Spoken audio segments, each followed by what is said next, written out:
윤석열 시즌2 신년수 수석이 떠나니 보이는 것들입니다. 대통령께 민심을 가감없이 전달할 적임자라던 신년수 수석 사태는 윤석열 총장 시즌2입니다. 살아있는 권력에도 엄정하게 수사해달라는 문 대통령의 말을 믿은 윤 총장을 고사시킨 것처럼 공수처 문제, 또 특별감찰관 제도 부활 등 문 대통령이 듣고 싶지 않은 말만 하는 신년수 수석을 그들은 참지 못했을 겁니다. 대통령이 처음에는 신년수 수석 사표를 수리하려 했다가 선거 역풍을 우려해 만류로 돌아섰다는 보도가 나왔습니다. 사표를 반려했다고 청와대는 애써 백브리핑을 자처하고 숙고 후 복귀했으면 하는 바람 등 품넓은 이미지를 창출하느라 오늘도 바쁩니다. 그런데 청와대의 진심은 이미 들켜버렸습니다.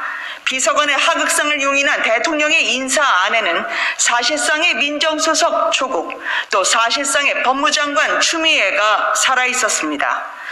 곧 있을 검찰 중간 간부 인사에서는 친조국 인사를 대검 감찰과장으로 승진시키고 한동훈 검사장 무혐의를 주장한 중앙지검 형사 1부장을 핀셋 축출할 것이라는 기사가 보도됐습니다.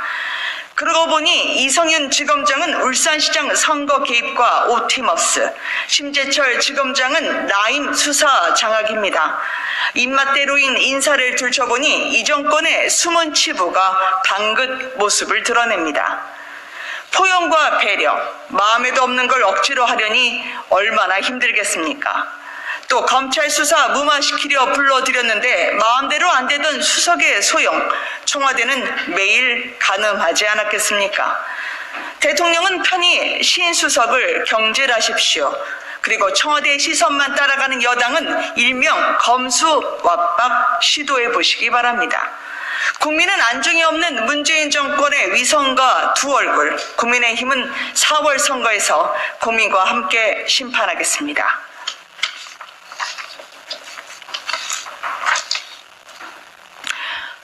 어르신 백신은 도대체 언제 나옵니까? 문재인 정권은 지금부터라도 협상을 다시 시작하십시오.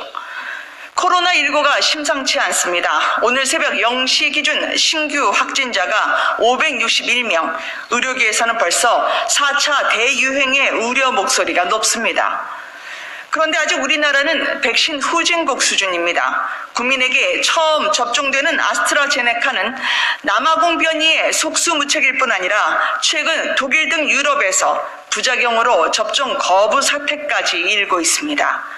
일명 물 백신을 받아든 국민에겐 상처만 남았습니다.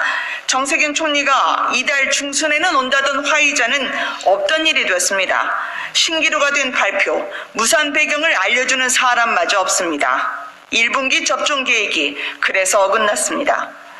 문재인 정부는 가짜뉴스라면서 언론 재갈 물릴 궁리할 시간에 사망자 1,500명을 넘긴 이 엄혹한 시기, 정부 안에서 공수표를 날린 분들부터 징벌적 손해배상을 청구할 생각은 없습니까? 문재인 정부는 말뿐입니다. 대통령은 속도보다 안정성과 효능이 중요하다 했지만 모두 다 이루지 못했습니다. 공장으로 떴다 하면 수천만 백신 확보했다라는 홍보뿐입니다.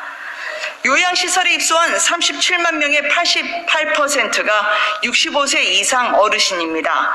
코로나 취약계층인 이분들이 언제 어르신 백신을 맞을 수 있을지 이 정부는 아직도 답을 못하고 있습니다.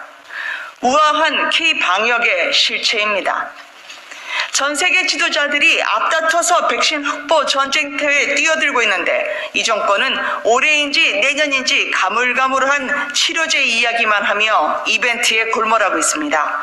그럴 시간에 화이자, 모더나 등 효능 높은 백신 기업과 협상을 하는 것은 어떻습니까? 세계적 수준의 우리 바이오 공장을 백신 생산 기지로 제공하며 국민을 위해 협상력을 높일 살 길은 왜 모색하지 않는 겁니까? 여권복이 없는 현실이라고 탓만하지 않겠습니다. 변이 바이러스의 쓰나미가 몰려오고 있는 지금 국민의힘은 국민의 생명을 지키기 위해 초당적 협력을 하겠습니다. 문제는 백신입니다. 시간이 얼마 없습니다. 감사합니다.